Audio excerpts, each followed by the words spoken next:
This video is a sample from the Secret Guitar Teacher Interactive course, The 5 Main Elements of Music. The 5 main elements of music. Element number 2, scales. Section 2.8, minor scales. Part 3, natural minor scale IVF drill. Once you've thoroughly drilled your forward and backward diagonal sandwich patterns for the natural minor scale, you're ready to go on and use these patterns to cover the whole fretboard with this scale. I'm going to demonstrate the whole drill for you now, which for more experienced players may well be enough to pick up what I'm doing directly. But I will, however, go on and break the whole process down step by step after the demo. So we'll do this in the key of G minor. This is the natural minor scale in G minor, using the IVF system to cover the whole fretboard.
So this is a similar approach to the one we used with the major scale back in lesson 2.5.5, and it uses the concept of the infinite virtual fretboard as explained in lesson 2.5.4.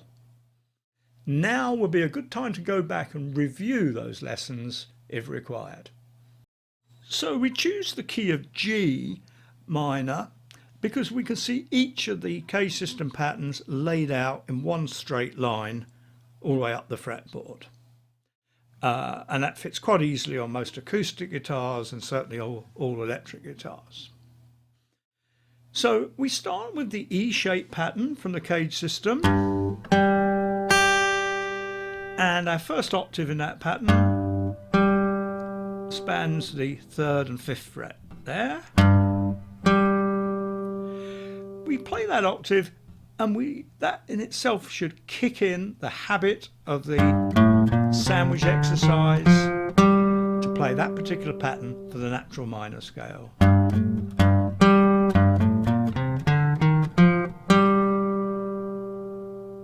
The second part of the E-shaped octave pattern you can see is a backward diagonal. So again we play the octave and let the sandwich exercise kick in, this time to give us the pattern for the backward diagonal.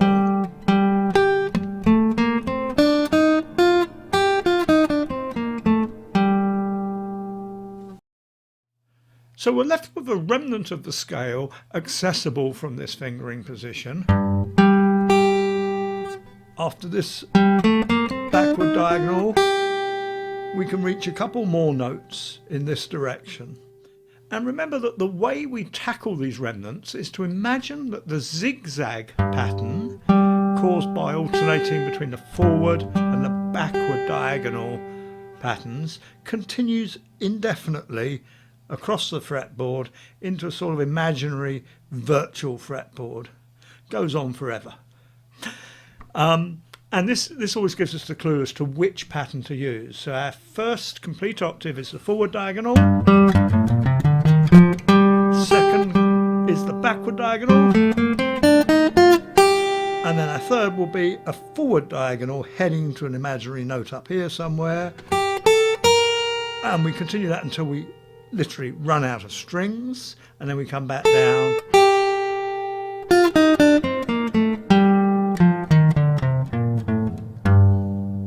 To complete the drill for that position.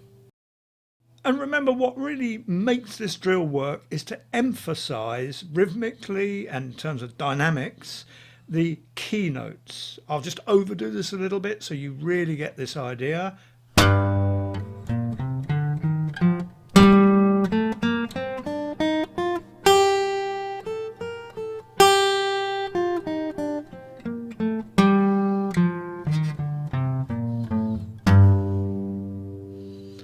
So that's the whole position for the whole drill for that position.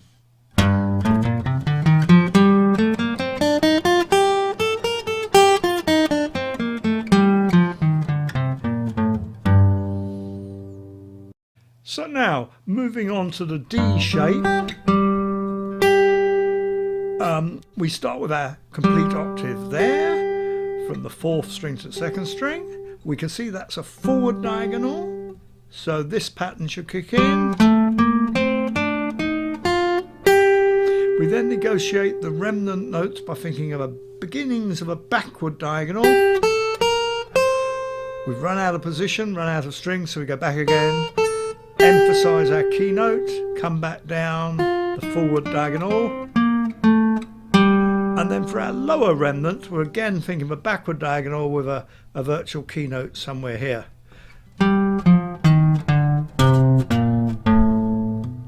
We're just short of a complete octave there, so that's quite a long remnant.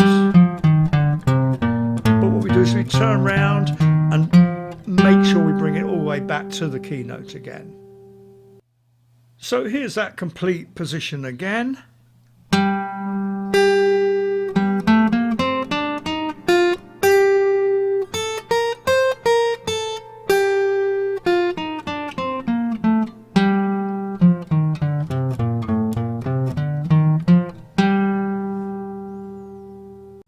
So moving on to the C shape, the C position, there's our octave pattern, and this time it's a backward diagonal. So sandwich exercise gives us this pattern. And then we switch into the forward diagonal to get the remnant. Back down the complete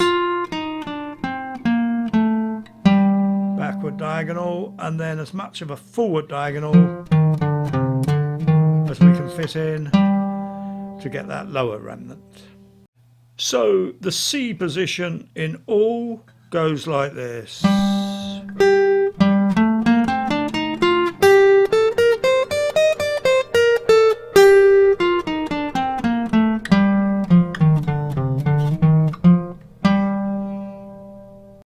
On the A shape, we start with that forward diagonal. We can go straight into a virtual backward diagonal to get the remnant notes.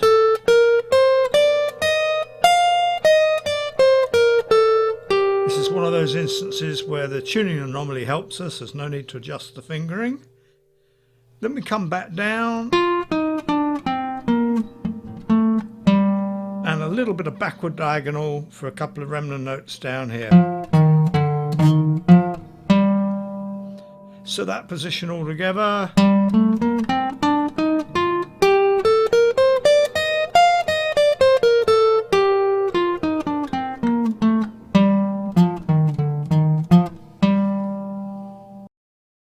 So finally, here's the G shape, and we're back to 2 complete octaves. Starting with a backward diagonal here, and then a complete forward diagonal up to here, taking care to adjust for the tuning anomaly there. On back down, and a single remnant note there.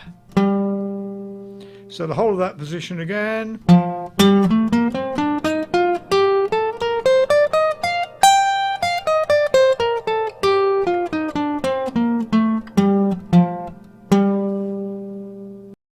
So that's taken us through each of the 5 cage positions needed to play this scale in any key. Now it's a good idea to get the most from this exercise. It's a good idea to stick with just one key to begin with until you've got all 5 positions smoothly knitted together. And that should sound something like this. So I'm going to stick with the key of G here, and I'm going to play up and down that first position.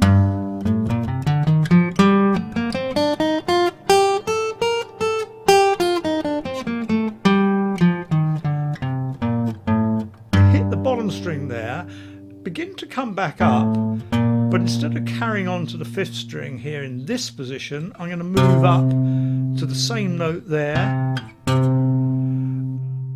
which brings me into the remnant at the bottom end of that D-shaped position. So I've gone up,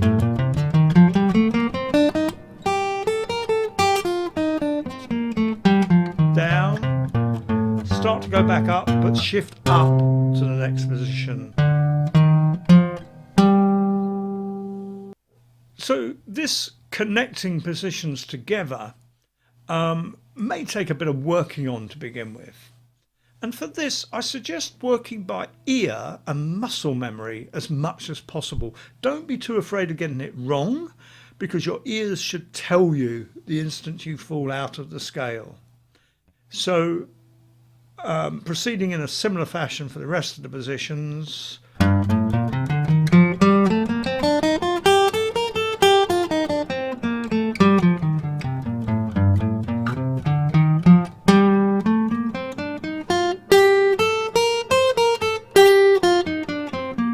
Whoa.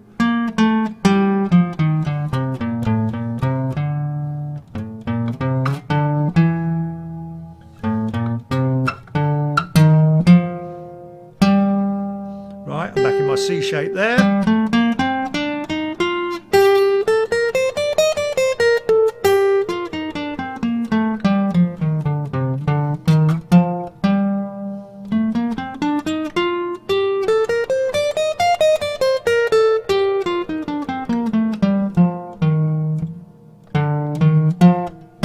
Sounds right. Good.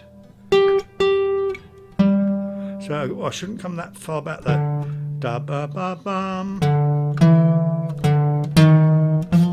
There, I should have been. That's it.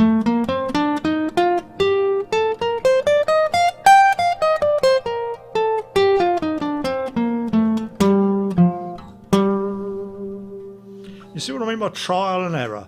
Just go for it. Trust your muscle memory, because you've been conditioning that with the sandwich exercise. Trust your ears and just keep correcting any mistakes, and you'll soon be flying through those patterns.